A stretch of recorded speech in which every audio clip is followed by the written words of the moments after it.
జిల్లా కలెక్టర్ గారు, సిపి గారు, మేడం అందరిగా స్కూల్ పిల్లలు గొడవ చేస్తామంటే నేను ఫస్ట్ చెప్పాను, మా పిల్లలు చాలా మంచి వాళ్ళు అన్ని స్కూల్ పిల్లలు చెప్తే గొడవ చేస్తాను ఫస్ట్ నేను ఫీల్ అయ్యా. తర్వాత అందరూ అలర్ట్ అయిపోయాక నేను చాలా హ్యాపీ ఫీల్ అయ్యా. ఓకే, ఈరోజు ఈ ప్రోగ్రాం అందరికీ తెలుసు కదా, డ్రగ్స్ పై దండయాత్ర కార్యక్రమం చేపట్టి ప్రత్యేకంగా మహిళా పోలీస్ సోదరీమణులు సైకిల్ యాత్రతో అంటే ఎందుకు మనం మోటివేట్ చేయడం కోసం చైతన్యపరచకూడదు ప్రత్యేకంగా ఈరోజు సైకిల్ యాత్ర వచ్చారు. దీని కార్యక్రమంలో జిల్లా కలెక్టర్ లక్ష్మీ షా గారు, జిల్లా సిపి కమిషనర్ పోలీస్ రాజశేఖర్ బాబు గారు, పెద్దలు గవర్నర్ గౌరవ్ గారు, చైర్మన్ రాఘవేంద్ర గారు, ఇప్పుడే మనందరినీ కూడా ఉత్సాహపరిచినటువంటి డీసీపీ సత్య మేడం గారు, అదేవిధంగా ఈగల్ ఎస్పీ నగేష్ బాబు గారు, ఆర్టీఓ బాలకృష్ణ గారు, డీసీపీ లక్ష్మీ గారు, సభావేదిక పెద్దలకు, ఇక్కడి చేసిన ఉపాధ్యాయులకు పేరు పేరు నమస్కారం తెలియజేస్తూ చిన్నవాళ్ళందరూ కూడా శుభాశీస్సులు. మరి ఎందుకు ఈ స్కూల్ పిల్లలతో ఈ కార్యక్రమం చేపట్టాలి? నిజంగా మనతో తీసుకో కదా, మా పిల్లలు చాలా మంచివాడు, అయినా స్కూల్ పిల్లలతో ఇటువంటి సమావేశానికి ఏర్పాటు చేశారు అంటే ప్రతి ఒక్కళ్ళు కూడా అవగాహన ఉండాలి. ప్రతి ఒక్కళ్ళు అవగాహన ఉన్నప్పుడు మనం తీసుకోకపోయినా సరే మన డ్రగ్స్ తీసుకునే వలన సమాజానికి ఎటువంటి నష్టం జరుగుతుంది. ప్రతి ఒక్కరు అవగాహన ఉంటే తప్పకుండా సమాజంలో డ్రగ్స్ రైతు సమాజం ఏర్పాటు చేయడానికి మనందరం కూడా సహకరించాలి. టీం వర్క్ చేయడం కోసమే ఈరోజు ఈ సమావేశం ఏర్పాటు చేశాం.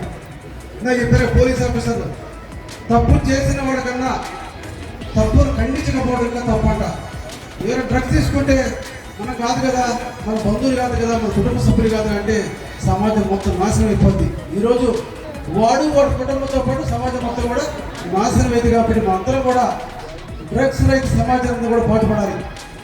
డ్రగ్స్ వల్ల ఇలా చెప్పారు సత్యం కూడా ప్రత్యేకంగా ఏ విధంగా బిహేవ్ చేస్తాం అనేది ఫస్ట్ వాడు వ్యక్తిగతంగా పాడైపోయి కుటుంబ గౌరవంతో కూడా మొత్తం నాశనం చేసి చివరికి నేరాలు, హత్యలు, అత్యాచారాలు, ఆత్మహత్యలు, దోపిడీలు, ప్రమాదాలు అన్నీ కూడా ఎవరైతే డ్రగ్స్ కానీ మద్యం తీసుకుంటారో వాళ్ళ వల్ల ఎక్కువ జరుగుతూ ఉన్నాయి. మరి మనందరం కూడా ప్రతి ఒక్కరు బాధ్యతగా పోలీస్ కావచ్చు, రెవెన్యూ కావచ్చు, పొలిటికల్ లీడర్స్ కావచ్చు, స్టూడెంట్స్ కావచ్చు, ఉపాధ్యాయులు కావచ్చు అందరూ కూడా భాగస్వాములు అయ్యి ఈ యొక్క డ్రగ్స్ మీద దండయాత్ర చేస్తే తప్పకుండా మంచి సమాజం ఏర్పడుతుంది. ముఖ్యమంత్రి చంద్రబాబు నాయుడు చెప్తా ఉన్నారు, మన రాష్ట్రంలో ఎక్కడ డ్రగ్స్ దొరికే అవకాశం లేదు, ఎవరైనా దానికి పాల్పడితే కఠిన చర్య తీసుకుంటారని చెప్తా ఉన్నారు.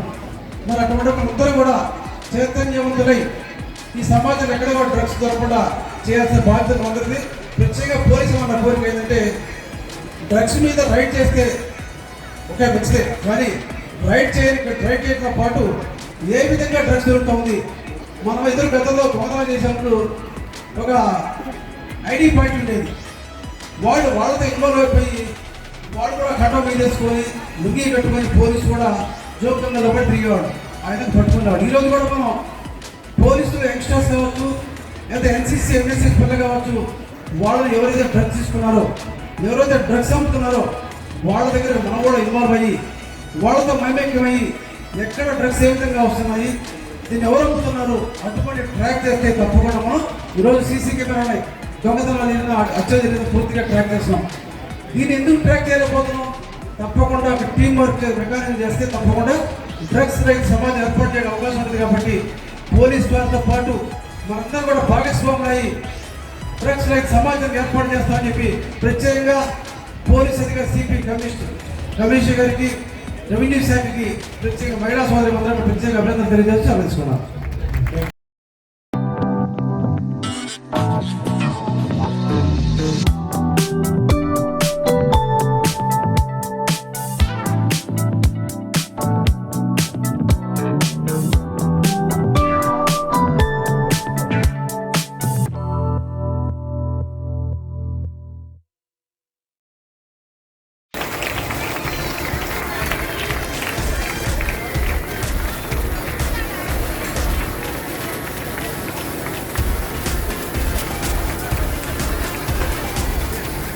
డ్రగ్స్ లేని సమాజం దిశగా మనందరినీ ముందుకు తీసుకుంటున్న ఆర్థిక శుభాకాంక్షలు తెలియజేస్తున్నాం. తదుపరి ఇప్పుడు హైమావతి గారు కానిస్టేబుల్ గారు.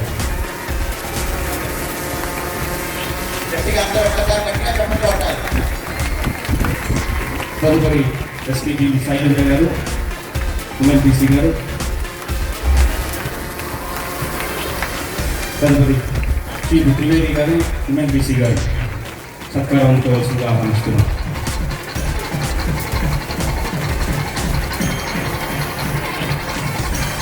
వెంటనే వాయుగోవింద ఉషారాణి గారు సత్కారం అందుకోవాల్సిందిగా ఆహ్వానిస్తున్నాం.